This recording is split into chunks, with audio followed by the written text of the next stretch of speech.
सिमर की सास की सारी जिंदगी किराए के मकान में ही बीती, लेकिन जब बेटा कमाने लायक हुआ तो उसने अपना बड़ा मकान बनाया। क्या है माँ, इतनी लंबी लिस्ट मेहमानों की? गृह प्रवेश है सिर्फ, शादी में तो तुमने इन लोगों को बुलाया ही था ना। अरे बेटा, तुम्हारे पिता और मैंने तो सारा आजीवन घर नहीं बनाया, ये सोचकर कि पैसा घर में लगा देंगे तो तुझे कहाँ से पढ़ाएंगे।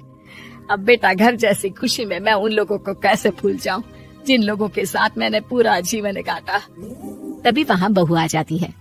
क्या माँ जी, कैसी बात कर रही हैं? बुआ जी, चाची जी, उनकी बेटियाँ, ससुराल वाले सभी तो आ रहे हैं। मैंने उनकी लिस्ट सुमन से पूछकर तैयार कर ली है। हाँ बेटा, ये लोग तो रिश्तेदार हैं, इन लोगों को तो बुलाना ही है, लेकिन जिन लोगों के साथ मैं किराए के मकानों में रही, वो मकान मालिक, वो पड़ोसी, उन्हें कैसे भूल सकती हूँ। माँ, लेकिन वो नीलम आंटी को तो मत बुलाना, बड़ा ही लो स्टैंडर्ड साउंड करती है वो। हाँ माँ, और वो किरण को भी। उनका पति और बेटा खाते कितना है। और नहीं तो क्या, शादी में भी 2000 रुपए वाली प्लेट में दनादन खा रहे थे। माँ कुछ नहीं बोलती, कमरे में चली जाती है। तुम्हारी माँ के तो चोचले ही अलग है, न जाने लोगों को क्या बताना चाहती हैं। अरे आस पड़ोस को तो ऐसे पूछ रही है जैसे कि रिश्तेदार। हाँ जानता हूँ माँ को, वो किसी से जुड़ती है तो दिल से जुड़ती है। वैसे बात करता हूँ उनसे। सभी अपने अपने काम में लग जाते हैं। सास को नींद आ जाती है और वो सो जाती है। लग रहा है कि गुस्सा होकर सो गई। कपड़े भी अपने बाहर फेंक कर गई हैं। बहू है ना, नौकरानी जैसी, कर लेगी काम। बड़बड़ करती बहू सास के कमरे में जाती है और कपड़ों को उनकी अलमारी में रखती है कि तभी उसके हाथ में एक एल्बम और कुछ खत लगते हैं। अरे ये क्या है? बहू एल्बम देखती है जहाँ नीलम आंटी और सास के साथ छोटा सा उसका सुमन खड़ा होता है। इनके बचपन की फोटो। वो सारी फोटो देखकर जब खत को खोलती है तो वो किरण का होता है। बहू खत पढ़ने लगती है। खत में लिखा होता है, तू पैसे की चिंता ना कर, सुमन की पढ़ाई में कोई कमी ना हो, हम पड़ोसी नहीं बहने हैं। तभी सास जग जाती है। अरे बहू, क्या हुआ? कुछ चाहिए था क्या? बहू बात घुमा देती है। माँ जी, वो इनकी फोटो देख रही थी नीलम आंटी के साथ। कितनी सुंदर लग रही है ना आंटी। हाँ, दिखा तो जरा फोटो। बहू सास को फोटो देती है।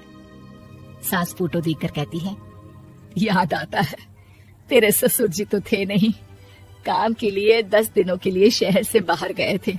जब बेटा होने वाला था तब नीलम आंटी और अरुण अंकल ही थे।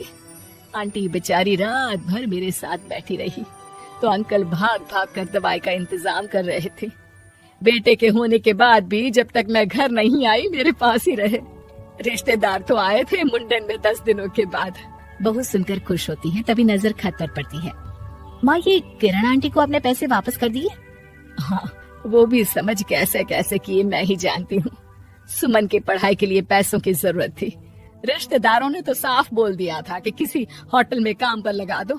कई लोग बर्तन धोने के साथ पढ़ाई करते हैं, लेकिन किरण आंटी, उन्होंने अपने बुढ़ापे के लिए बचाए हुए पैसों को सुमन की पढ़ाई के लिए दे दिए। यानी कि आज ये जो कुछ भी है वो किरण आंटी के कारण ही ना?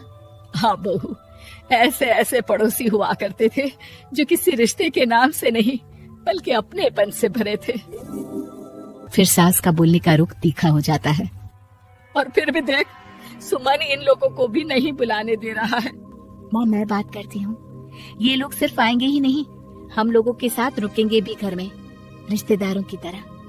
सास बहू बेटे से पूछकर एक एक घर जाकर पड़ोसियों को एक दिन रहने का न्योता दे आते हैं। और फिर वो दिन भी आ जाता है जब घर में गृह प्रवेश होता है। अरे हम लोगों का कमरा कहाँ है? बड़ा कमरा देना हम लोगों को, खुला खुला। सुमन परेशान हो जाता है कि वो क्या करे, कहाँ किसका सामान रखे, कि वहीं किरण पड़ोसन आ जाती है। अरे सुमन, परेशान ना हो बेटा, हमारे कमरे में रख दो उन लोगों का सामान, हम तो तेरी माँ के साथ ड्राइंग रूम में एडजस्ट हो जाएंगे। और हमारा कमरा कहाँ है? सुमन, जरा सामान कमरे में तो रखवा दो। अरे ये क्या, मेरे कमरे में तो सफाई ही नहीं है। अरे बता देती सुमन, हम कहीं और रह लेते। तभी वहाँ नीलम झाड़ू लेकर आ जाती है। अरे बबली दीदी, कैसी बात कर रही है? चलिए मैं साफ किए देती हूँ कमरा। वहीं मामी जी भी आ जाती हैं। अरे सुमन दीदी, सबसे छोटा कमरा हम लोगों को ही देना था क्या? मायके की कोई परवाह नहीं है।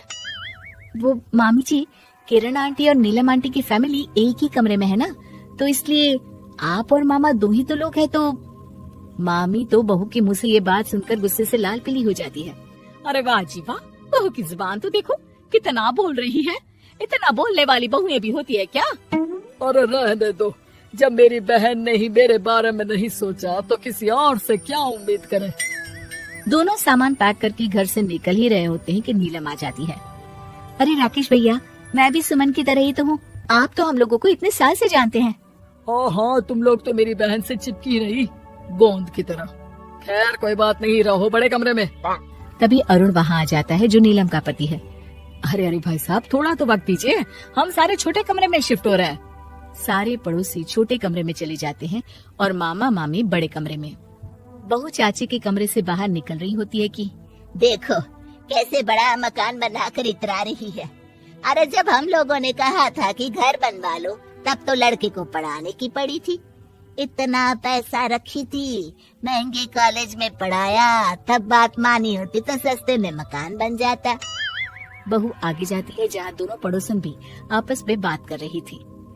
मानना पड़ेगा सुमन को, बहुत ही समझदारी के साथ चली। बच्चों की जिम्मेदारी को सबसे ऊपर रखा, रिश्तेदारों के साथ भी पूरा निभाया। नहीं तो आजकल के रिश्तेदार। अरे सुमन के लिए तो हम हमेशा ही खड़े हैं। बहू तभी मामी के पास जाती है जहाँ वो मामा से कह रही होती है, बस अब आ गए इसके घर। अब तो ये रो रो कर भी बुलाएगी तो मैं ना आऊं। कैसे कमरे में रखा हम लोगों को। सुमन भी ना किसी काम की नहीं है। बहू सभी को देख समझ रही थी। रिश्तेदारों के नखरों के बीच पड़ोसियों का प्यार। वो देखकर समझ जाती है कि सास के असली मेहमान कौन है।